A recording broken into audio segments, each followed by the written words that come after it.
Assalamualaikum warahmatullahi wabarakatuh. Dimanapun Anda berada, selamat datang di presentasi kami. Pada kesempatan ini, kami dari kelompok 13 dengan produk Smart Harvest Irrigation 13, yaitu merupakan sebuah alat penyiraman tanaman otomatis dengan sistem pelembapan tanah. Pada kesempatan ini, kami akan mempresentasikan hasil kerja kami selama 2-3 bulan ke belakang. Namun sebelum itu, perkenalkan, ada Surya Sohana selaku ketua kelompok kami, lalu ada Rifat Farel, Alfia Suta, lalu ada Raka Aditya Nugraha, Dev Tanardi, dan saya sendiri Syauki Muhammad. Lalu pada kesempatan ini kami akan menjelaskan mulai dari latar belakang, ular bisnis, alternatif solusi, rancangan prototipe, skema, penerapan sistem, dayaan alat, keunggulan alat, hingga hasil yang ingin dicapai, lalu terakhir penutup. Langsung saja akan dimulai oleh Surya. Baik, terima kasih Syoki um, openingnya. Di sini kami akan membedah latar belakang masalah. Setidaknya kami punya tiga latar belakang masalah. Yang pertama itu ada ketidakstabilan cuaca di Indonesia, di mana Indonesia ini menjadi salah satu negara tropis di dunia dengan tingkat ketidakstabilan cuaca yang tinggi, dengan presentasi penurunan ketidakstabilan cuaca mencapai angka 65,28 sejak tahun 2017 sampai 2021. Nah, hal tersebut tuh menjadi faktor kegagalan panen akibat ketidakmampuannya petani sebagian dalam memprediksi kondisi tanah dalam penggunaan lahan pertaniannya. Yang kedua, kami mengambil data valid data di lapangan di salah satu kabupaten di Indonesia, yaitu di Kabupaten Brebes, Jawa Timur, di mana kemarau panjang yang berlangsung hingga akhir Oktober 2019 itu mengakibatkan banyak lahan persawahan di Kabupaten Brebes yang tidak difungsikan. Nah, selain itu tuh berdampak juga tuh terhadap hasil produksi padi yang juga mengakibatkan hilangnya lapangan pekerjaan di sektor pertanian di Kabupaten Brebes tersebut. Nah, yang terakhir itu kami mengambil salah satu keberhasilan suatu perusahaan dalam pengembangan teknologi di bidang pertanian, di mana PT Biops Agrotechno yang mempunyai pengembangan teknologi yaitu Encomotion, itu suatu perangkat penyiraman lahan otomatis yang dikembangkan oleh PT Biops Agrotechno yang berhasil meningkatkan produksi panen lahan pertanian sebanyak 40%. Nah, hal tersebut membuktikan bahwa pengembangan otomatisasi penyiraman tanaman bagi perusahaan maupun bagi petani yang bergerak di bidang pertanian itu sangat menguntungkan apabila diberdayakan lebih lanjut. Itu merupakan salah satu contoh, salah satu bukti bahwa ternyata pengembangan teknologi di bidang pertanian itu sangat menguntungkan dan itu bisa diterapkan di negara kita yaitu negara Indonesia. Boleh di slide. Nah, di sini kami ingin membedah ke lapangan. Salah satunya kami mewawancari oleh salah satu petani di Kompleks Seringin Garden Sumedang yang bernama Pak Karso yang berumur 59 tahun. Beliau em, memberitahu kami atau menjelaskan suatu permasalahan yang beliau alami, kurang lebih permasalahannya seperti ini. Sekarang Bapak udah tua, sakit-sakitan, anak juga udah pada kerja di Tanjung Sari, ladang lahan terbengkalai karena Bapak sakit, pas udah bisa ngurus lahan, lahannya udah rusak karena bibitnya tuh murah. Nah, di sini kami membedah menjadi tiga komponen. Yang pertama kebiasaan petani yang mungkin sudah berumur eh, lebih tua gitu. Nah, yang pertama itu kelelahan karena umur yang sudah tua, irigasi lahan yang kadang-kadang rusak. Yang ketiga itu kemarau panjang sehingga kesulitan petani dalam menentukan frekuensi penyiramannya. Yang keempat, banyaknya keperluan sehingga lahan ditinggalkan. Yang kelima itu banyaknya biaya pemulihan tanaman yang mahal ketika lahan mengalami kerusakan. Dan yang terakhir, mahalnya bibit unggul yang digunakan oleh para petani. Nah, ini saya mencoba untuk mengelompokkan menjadi permasalahan-permasalahan yang dialaminya. Yang pertama itu adalah masalah petani yang sudah lanjut usia, terus ada irigasi yang rusak, frekuensi penyiraman lahan yang sulit ditentukan frekuensinya, yang keempat itu kesibukan, yang kelima itu masalah pemulihan lahan rusak, yang terakhir adalah mahalnya bibit unggul yang bisa menjadi mutu baik bagi para petani setelah panen. Nah, ini kami mencoba untuk memecahkan masalah tersebut menggunakan alat yang kami kembangkan. Yang pertama itu adalah sistem penyiraman otomatis yang menghemat tenaga sehingga bagi petani yang udah lanjut usia mereka tidak perlu datang ke lahan pertanian untuk menyiramnya secara langsung. Yang kedua itu adalah penerapan jadwal penyiraman pada alat. Yang ketiga itu pemakaian sensor kelembapan tanah pada alat sehingga frekuensi penyiramannya lebih bisa efisien dan terukur. Yang keempat itu otomatisasi penyiraman tanah menggunakan alat, karena kesibukan kita bisa mengotomatisasikan penyiraman menggunakan alat yang kami kembangkan. Yang kelima itu memaksimalkan pemeliharaan agar kerusakan tanah dapat tertanggulangi. Yang terakhir itu ada bibit, menggunakan bibit yang standar dengan pemeliharaan yang maksimal sehingga bibit standar pun bisa mencapai mencapai titik yang bisa dipakai untuk menjadikan mutu pertanian itu lebih baik. Boleh di slide. Nah, yang ketiga itu kami mencoba membedah latar belakang masalah. Selain dari masalah di lapangan, kami juga menganalisis permasalahan dalam ekonomi bisnis, di mana negara Indonesia ini mempunyai 26,3 juta hektar lahan subur untuk lahan pertanian, dan bahkan Indonesia juga mempunyai lahan agrikultur yang luasnya 68,3 juta hektar atau sekitar 33% dari total wilayah daratan Indonesia. Nah, poin pentingnya di sini adalah pertanian memiliki potensi untuk menjadi salah satu bidang ekspor terbesar untuk negara Indonesia berdasarkan data ringkasan ekspor juta US dollar. Ternyata bidang pertanian memiliki potensi yang tinggi untuk menjadi ekspor yang menguntungkan bagi perekonomian negara kita sendiri dengan beberapa persentase di mana industri pengolahan 72,7%, migas 5,3%, dan pertambangan 24%. Dan slide selanjutnya akan dijelaskan oleh rekan saya, Raka Aditya. Terima kasih.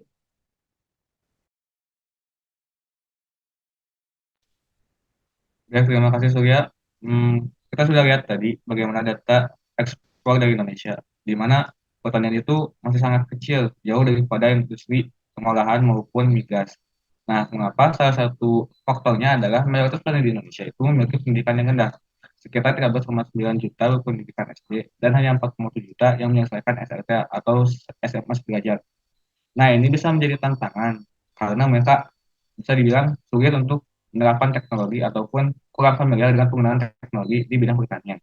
Nah, cara yang mudah agar kita bisa meningkatkan panen adalah dengan memberdayakan pemanfaatan teknologi yang menunjang proses pertanian. Salah satunya adalah dengan otomatisasi pemeliharaan lahan. Bagus selanjutnya. Nah, dari otomatis kita juga mendapatkan data tentang peluang bisnis dalam sektor pertanian.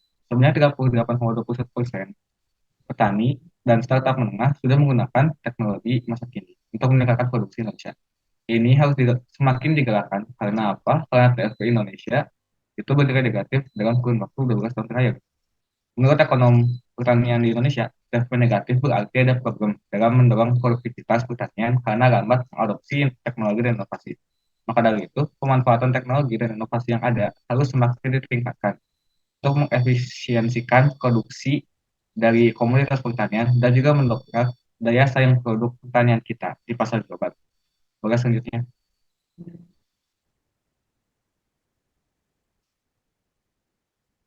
Nah, di sini kita memberikan 3 buah alternatif solusi.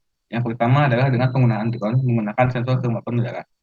Penggunaan drone ini akan digunakan di atas lahan pertanian, dan drone ini dilengkapi dengan sensor kelembapan yang akan membantu petani dalam memantau kelembaban udara. Kemudian yang kedua adalah sistem irigasi dengan sensor kelembapan dan aplikasi mobile. Sistem ini memanfaatkan sistem IoT atau Internet of Things, di mana irigasi ini menggunakan sensor kelembapan yang terhubung pada aplikasi mobile, sehingga petani atau pengguna dalam hal ini dapat memiliki kontrol manual untuk mengganti pengaturan dan menjalankan irigasi sesuai dengan masukan yang diinginkan. Kemudian yang terakhir ada alat penyiraman otomatis dinamis menggunakan Arduino. Alat ini menggunakan sensor kelembapan tanah, moisture, dan sistem robot controller yang terintegrasi dengan mikrokontroler Arduino Uno L3. Berdasarkan data solusi yang ada, kelompok 13 memilih alat penyiraman otomatis menggunakan dengan robot controller sebagai solusi yang akan dikembangkan. Mengapa kamu memilih solusi ini? Karena solusi ini merupakan alat yang paling mudah dalam pengoperasian, perawatan, serta dalam penggunaan biaya di antara 3 solusi lainnya. Selain itu, solusi ini juga akan menghemat energi petani dalam menyiram tanaman, dan kami percaya alat ini bisa dikembangkan lebih jauh lagi untuk digunakan dalam skala besar. Untuk skala selanjutnya akan dijelaskan oleh Syafie. Terima kasih. Masih pada Raka. Oke, setelah kita mengetahui alternatif solusi tersebut, kami membandingkan beberapa alternatif solusi tersebut. Yang pertama, Untuk penyiraman drone efektif ini distribusinya merata sehingga bisa didapatkan bahwa drone ini merupakan alat yang paling efektif. Lalu untuk penyiraman otomatis mobile ini penggunaannya efisien karena frekuensi penyiramannya tidak terbuang percuma. Lalu untuk penyiraman otomatis kelembapan tanah itu praktis karena sistemnya dinamis dan juga efisien dalam penyiraman. Namun beberapa alternatif solusi tersebut memiliki kekurangan, terutama untuk drone ini sulit digunakan oleh petani karena emang sistem operasiannya tidak mudah. Lalu untuk penyiraman otomatis ini jangkauannya terbatas karena kan alat tersebut um, statis atau diam di suatu tempat sehingga dia bisa menjangkau semua wilayah pertanian. Untuk yang ketiga, penyiraman otomatis yang dinamis ini memiliki keterbatasan daya listrik yang kecil sehingga perlu pengulangan. Oke, kita lanjut ke prototipe rangkaian alat.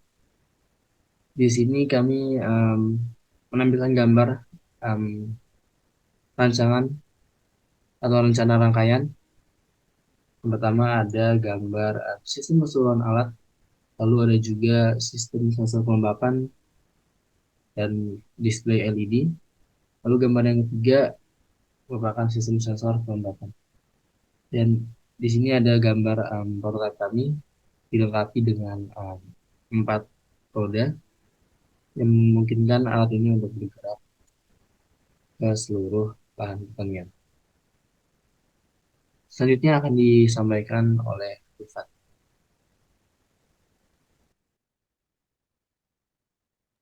Oke, selanjutnya ada skema penerapan sistem. Yang pertama adalah kode perintah yang source code-nya yaitu C++ dan lalu akan diolah oleh Arduino yang kemudian akan masuk ke sistem alat dan hasilnya adalah pergerakan alat pada lintasan. Dalam hal ini ada robot line follower. Saat itu setelah alat bergerak akan ada lengan pada robot yang akan mengecek kelembapan yang lagi-lagi sudah tertulis kode perintahnya di C++. Jika kelembapan berada di bawah nilai kering, maka alat akan menyiram tanaman, dan sebaliknya jika kelembapan normal, maka alat tidak akan melakukan penyiraman. Selanjutnya, jika alat mengecek bahwa tanaman tersebut kering, maka alat tersebut akan menyiram tanaman, dan jika sudah, maka alat akan bergerak ke tanaman selanjutnya. Oke, ini skema penerapan sistem ini membuat alat ini efektif dan efisien sehingga dapat memudahkan para penggunanya. Inilah simulasi pertama prototipe kami sebelum kami uji di lintasan. Dan ini adalah simulasi terakhir yang kami lakukan di pameran tugas besar. Pada lintasan yang kami buat, terdapat titik hitam yang dimana alat akan berhenti, lalu menancapkan sensor kelembapan dan mengukur kelembapan tanah. Lalu jika itu lembab, maka alat tidak akan menyiramkan air pada tanaman. Kita lanjut ke pembahasan ketahanan alat kami di lapangan. Oke, selanjutnya adalah ada ketahanan alat di lapangan. Alat yang kita buat ini dilengkapi oleh daya motor 4 buah, yaitu baterai A2 dengan voltase 1,5 volt. Berdasarkan riset dari perhitungan, 4 baterai A2 dapat bertahan dalam waktu 3 minggu dengan frekuensi penyiraman 2 kali sehari dengan perhitungan jumlah 10 tanaman yang disimpan setiap 1 meter pada lahan pertanian. Selanjutnya, alat yang kami buat dilengkapi juga oleh daya pompa 1 buah baterai 9 volt yang dapat bertahan dalam waktu 3 minggu, 2-3 hari dengan frekuensi penyiraman 2 kali sehari dengan perhitungan 10 tanaman yang disimpan setiap meter pada lahan pertanian. Oke, tapi sebagai catatan, perhitungan ketahanan daya ini tidak memperhitungkan kondisi lingkungan yang dapat dipengaruhi oleh beberapa faktor seperti suhu lingkungan maupun kelembapan udara serta kerusakan karat pada baterai. Oke, bisa next slide. Selanjutnya, keunggulan alat yang kita buat. Yang pertama adalah kepraktisan penggunaan. Sistem alat didesain untuk digunakan sepraktis mungkin. Pengguna hanya tinggal menggunakan alat pada lintasan dan mengisi ulang air pada bak pada frekuensi penyiraman. Selanjutnya adalah daya listrik yang hemat. Yang sudah saya jelaskan tadi, ketahanan alat ini dilengkapi oleh 4 buah baterai A2 dan satu buah baterai 9 volt. Penggunaan daya listrik tersebut dapat digunakan dalam waktu 3 minggu untuk 10 tanaman yang berjarak 1 meter tiap tanamannya, which is daya listrik yang digunakan sangatlah hemat. Yang ketiga adalah akurat. Pengecekan kelembapan tanah lahan lebih akurat karena menggunakan sistem yang terintegrasi dengan sensor. Dalam hal ini adalah sensor kelembapan. Yang keempat adalah dinamis. Alat yang kami buat didesain untuk bergerak menghampiri tanaman yang memungkinkan lebih banyak penyiraman pada tanaman berbeda melalui sistem robot line follower. Yang terakhir adalah fleksibel. Banyaknya debit air pada penyiraman tanaman dapat diatur sesuai dengan kondisi dan keadaan tanaman yang akan dibaca oleh sensor kelembapan. Oke, bisa next slide lagi. Selanjutnya, hasil yang ingin dicapai adalah yang pertama, peningkatan produksi panen pengguna hingga lebih dari 60%. Selanjutnya adalah motivasi pengembangan teknologi di bidang pertanian. Dengan harapannya, prototipe ini akan semakin memacu para pengguna alat ataupun para stakeholder di bidang pertanian untuk mengembangkan teknologi yang lebih maju ke depannya di bidang pertanian. Yang ketiga adalah pemberdayaan otomasi efektif bagi pengguna. Dalam hal ini adalah petani. Yang harapannya adalah otomatisasi ini akan memudahkan para petani untuk melakukan pekerjaannya di bidang pertanian. Yang terakhir adalah pengenalan pemeliharaan pertanian yang efektif dan efisien bagi pengguna konvensional. Dalam hal ini adalah pengguna konvensional biasa yang harapannya juga akan berkecimpung di dunia pertanian sehingga pertanian yang akan dibuat itu lebih efektif dan efisien. Oke. Terakhir penutup akan dijelaskan oleh Syauki. Baik, sebelumnya terima kasih karena sudah menyimak sampai detik ini. Kami memiliki harapan dengan adanya alat ini dapat membantu petani sebagai pengguna untuk mengefisienkan penyiraman lahan untuk mengantisipasi kegagalan panen akibat kekeringan lahan. Lalu penggunaan otomatisasi ini penyiraman efektif yang dapat meningkatkan produksi panen.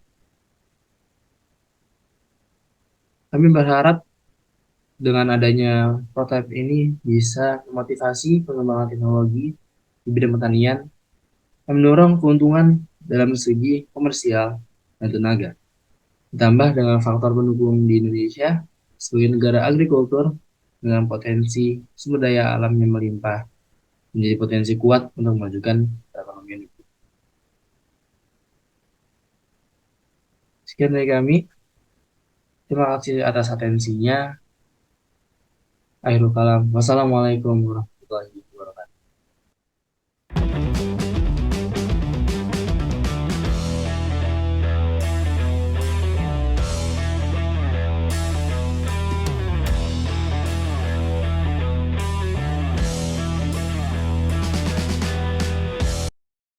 Terima kasih atas atensi dan waktunya karena telah menyimak presentasi kami. Dan berikut ini adalah video behind the scene dari perakitan prototipe kami. Enjoy the video.